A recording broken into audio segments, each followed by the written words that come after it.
بسم اللہ الرحمن الرحیم الحمدللہ والصلاة والسلام علی رسول اللہ اما بعد رب اشرح لی صدری ویسر لی امری واحلل عقدۃ من لسانی یفقہوا قولی رب زدنی علما رب زدنی علما۔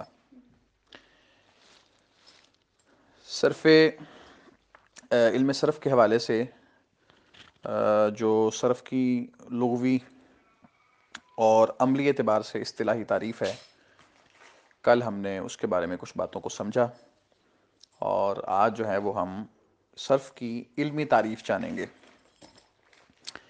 علمی اعتبار سے آپ یوں سمجھ لیں کہ جو کلمہ ہوتا ہے اس کلمے کی جو ساخت اور بناوٹ ہوتی ہے، مثال کے طور پہ ایک لفظ ہے ضاربن، اس کی بناوٹ ہے کہ اس کے پہلے حرف پہ زبر ہے، اس کے بعد الف ہے، تیسرے حرف پہ پھر زیر ہے، پھر اینڈ پہ ایک حرف ہے۔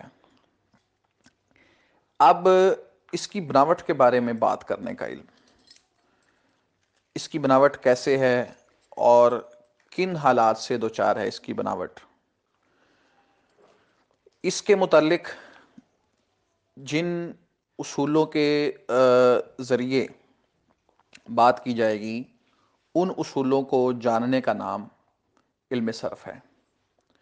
اور یہ بات سمجھ لیں کہ ان احوال کا ذکر ہوگا اس حوالے سے جن کا تعلق معرب اور مبنی سے نہیں ہوتا، یعنی کلمے کی ساختوں کے حوالے سے، اس کی بناوٹ کے حوالے سے بات تو ہوگی، لیکن ان چیزوں کے متعلق ہوگی جن کا تعلق معرب اور مبنی ہونے کے ساتھ نہیں۔ معرب اور مبنی والا جو معاملہ ہے یہ ذکر ہوگا علم نحو کے اندر، اور معرب اور مبنی ہونے کے علاوہ جو معاملات ہیں، مثال کے طور پہ کلمے کا جو ہے وہ وزن کیا ہے، اس کے اندر کون سے حروف اصلی ہیں، کون سے زائد ہیں، ہفت اقسام میں سے یہ صحیح ہے کہ معطل ہے، یہ مضاعف ہے، حروف کی ترتیب کیا ہے، اس پہ حرکات و سکنات کیا آئیں گی، یہ ساری باتیں جو ہے وہ جس علم کے ذریعے یا جن اصولوں کے ذریعے آپ کو پتہ چلتی ہیں، ان اصولوں کو جاننے کا نام علم صرف ہے۔ یعنی علمی اعتبار سے آپ یہ کہہ سکتے ہیں علم باصول، ان اصولوں کو جاننا، یعرف بہا، جن کے ذریعے سے پہچانا جاتا ہے، احوال ابنیۃ الکلمہ، کلمے کی ساختوں کے احوال کو، التی، وہ احوال، لیست باعراب ولا بنا، جن کا تعلق نہ تو معرب ہونے کے ساتھ ہے اور نہ مبنی ہونے کے ساتھ ہے۔ تو صرف ایسے اصولوں کے جاننے کا نام ہے جن کے ذریعے سے کلمے کی مختلف بناؤ یا ساختوں کے ان احوال کا علم حاصل ہوتا ہے جن کا تعلق معرب اور مبنی ہونے سے نہیں ہوتا۔ تو یہ اس کی علمی تعریف ہے، اور عملی اعتبار سے آپ پڑھ چکے ہیں کہ ان اصولوں کو جان کے آپ جو ہے وہ ایک اصل کو مختلف معانی لینے کے لیے، مختلف شکلوں کے اندر مقصودہ معنی لینے کے لیے آپ ان کو ڈال دیں گے، یہ صرف ہے، وہ عملی ہو گئی اور یہ اس کی علمی تعریف ہو گئی۔ تعریف کی وضاحت کرتے ہیں کہ اس علم میں کلمے کی ساختوں کے حالات معرب اور مبنی ہونے کے لحاظ سے نہیں، بلکہ اصالت و زیادت، یعنی کون سے حروف اصلی اور کون سے زائد، صحت و اعلال، یہ صحیح ہے یا تعلیل ہوئی ہے اس میں، اور ادغام و عدد حروف، اس میں حروف کی تعداد کتنی ہے، اس کے مطابق پھر آپ فیصلہ کریں گے کہ یہ جو ہے وہ ثلاثی ہے، رباعی ہے، خماسی ہے، پھر مجرد ہے کہ مزید فی ہے، اسی طرح ادغام ہوا ہے کہ نہیں ہوا، اس طرح پھر حروف کی ترتیب، کون سا فا کلمے پہ آئے گا، کون سا عین کلمے پہ آئے گا، کون سا لام کلمے پہ آئے گا، پھر ان کی حرکات و سکنات کہ بھئی کس پہلے حرف پہ کیا آنا ہے، پھر دوسرے عین کلمے پہ کیا حرکت آئے گی، لام کلمے پہ کیا حرکت آئے گی، ٹھیک ہے نا جی۔ ان کی حرکات و سکنات کے لحاظ سے آپ جو ہے یہ ساری چیزیں جس علم کے ذریعے معلوم کرتے ہیں، اس علم کو جو ہے وہ صرف کہا جاتا ہے۔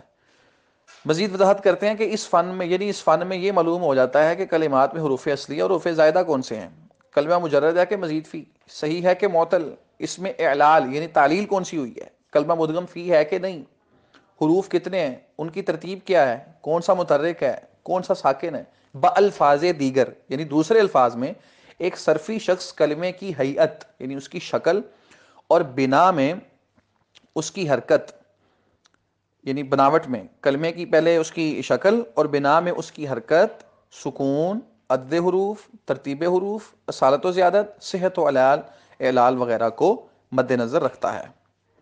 یعنی یہ اس کی علمی تعریف ہے کہ علمی اعتبار سے ان اصولوں کو آپ جان لیں جن کے ذریعے آپ نے کلمے کی ساختوں کے بارے میں جاننا ہے، کلمے کی ساختوں اور اس کی بناؤں کے بارے میں، اس کی بناوٹ کے بارے میں جاننا ہے، اور ان حالات کو جاننا ہے جن کا تعلق مورب و مبنی کے ساتھ نہیں. اس کو جاننا صرف ہے. یہ علمی طور پہ آپ صرف کو سیکھ رہے ہیں. اور پھر ایک کلمے کو دوسرے میں شفٹ کرنا، یہ عملی صرف ہے. تو یہ صرف کی دونوں تعریفیں اس میں آپ کے سامنے آ گئیں. اب سوال یہ پیدا ہوتا ہے کہ علم صرف جو ہے اس کا موضوع کیا ہے، یعنی وہ کس چیز پہ بات کرے گا. اب دیکھیں نا آپ، ہر فن کا اپنا ایک موضوع ہوتا ہے. مثال کے طور پہ تفسیر ہے، تو تفسیر کا موضوع کیا ہے؟ اس نے قرآن مجید آئے گا، اس کی وضاحت پیش کرے گی تفسیر. حدیث کا اپنا ایک موضوع ہے. اسی طرح جو ہے وہ جو ہوتا ہے تکلم، اس کا اپنا ایک موضوع ہوتا ہے. علم صرف کا موضوع کیا ہے؟ تو علم نحو کا موضوع آپ نے پڑھا ہوا ہے، کلمہ اور کلام. علم نحو جو ہے وہ کلمے پہ بات کرے گا، کلام عربی کلام کلمے کو لے گا، عربی کلام کو لے گا، اس پہ بات کرے گا. تو علم صرف بھی جو ہے وہ عربی کلام پہ بات کرے گا، لیکن سارے عربی کلام پہ نہیں. عربی کلام کے صرف ان جو ہے نا وہ چیزوں کو لے گا کہ جو مورب ہیں. یعنی آپ دیکھ لیں کہ عربی کلام 3 چیزوں پہ مشتمل ہوتا ہے: اسم، فعل، حرف پہ. تو صرف نے اسم فعل حرف پہ بات نہیں کرنی، صرف نے حرف کو نہیں لینا کیونکہ وہ مبنی ہے. اب صرف یہ تو نہیں بتائے گا آپ کو کہ بار، فجارہ اس کے حروف اصلی کیا ہیں، عین ہے اس کے حروف اصلی کیا ہیں. صرف نے اس پہ بات نہیں کرنی. پیچھے بچا اسم اور فعل، تو اسم میں سے بھی وہ اس میں مبنی پہ بات نہیں کرے گا.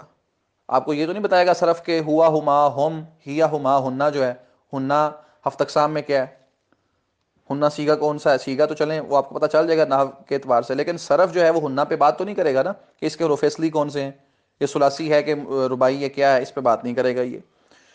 اور اسی طرح فعل ہے. فعل بھی 2 قسم کا ہوتا ہے. یہ آپ نے پیچھے پڑھی ہے یہ بات. کچھ افعال ایسے ہوتے ہیں کہ جو ایک سیگے سے دوسرا سیگا ان کا بنتا ہے، اور کچھ ایسے ہوتے ہیں کہ ان کا ایک سیگے سے دوسرا سیگا بنتا ہی نہیں. تو ظاہر ہے کہ جس کا ایک سے دوسرا بنتا ہے، کیونکہ صرف عملی طور پہ تو نام ہی اسی چیز کا ہے کہ آپ ایک اصل کو مختلف اس کی شکلوں اور اس کی جو ہے نا وہ امثلت مختلفہ میں شفٹ کرتے ہیں. تو جب ایک فعل اس کی گردان ہی نہیں بنتی، ایک سیگے سے دوسرا بنتا ہی نہیں ہے، تو کس طرح جو ہے وہ صرف کے موضوع میں آ سکتا ہے؟ تو صرف کے موضوع میں پھر کلمات میں سے 2 قسم کے کلمے آئیں گے. ایک اسم متمکن یعنی اسم معرب، اور دوسرا فعل متصرف.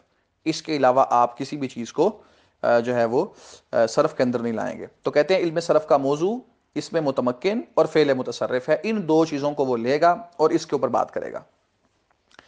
کہتے ہیں علم صرف میں 2 قسم کے کلمات کے متعلق بحث ہوتی ہے. ایک اسم متمکن، اسم معرب، جیسے حامد، زید، علی، احمد، فاطمہ وغیرہ وغیرہ. ان سب چیزوں پہ جو ہے وہ علم صرف بات کرے گا. آپ کو بتائے گا کہ حامد کے حروف اصلی کون سے ہیں، حامد کہاں سے نکلا، یہ اس میں جو ہے نا وہ حروف کی ترتیب کیا ہے، حرکات و سکنات کیا ہیں. زید میں بتائے گا کہ یہ کیا ہے، اس کے حروف اصلی کیا ہیں، اس کا وزن کیا، ساری باتیں وہ اس میں کرے گا. فعل متصرف نصارہ، علیمہ، فہیمہ، ضربہ، ان کلمات کی اصالت، زیادت، صحت، اعلال اور ان جیسے دیگر احوال کے متعلق وہ بحث کرے گا.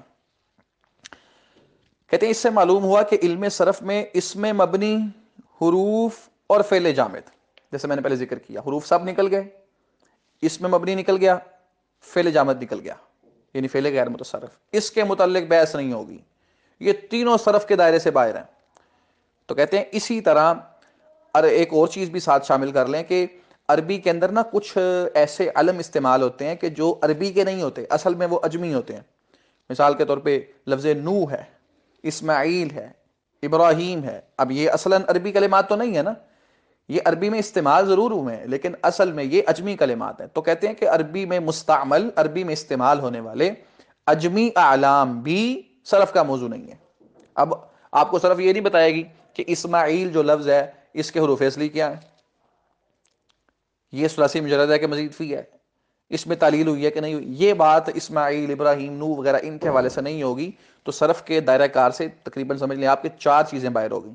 اس کے دائرہ کار سے اس میں مبنی نکل گیا، فعل جامد نکل گیا، حروف نکل گئے سارے، اور اجمی اعلام بھی نکل گئے. تو یہ 4 چیزیں صرف سے نکل گئیں. اب صرف کے سامنے جو علم نحو کے سامنے تو پورا عربی کلام تھا نا ہر قسم کا، لیکن علم صرف نے چیزوں کو شارٹ کر دیا اور صرف لیا ہے 2 چیزوں کو، ایک اس میں مورب کو اور ایک فعل متصرف کو. بس یہ 2 چیزیں علم صرف کا موضوع ہیں، ان کو لے کر وہ چلے گی.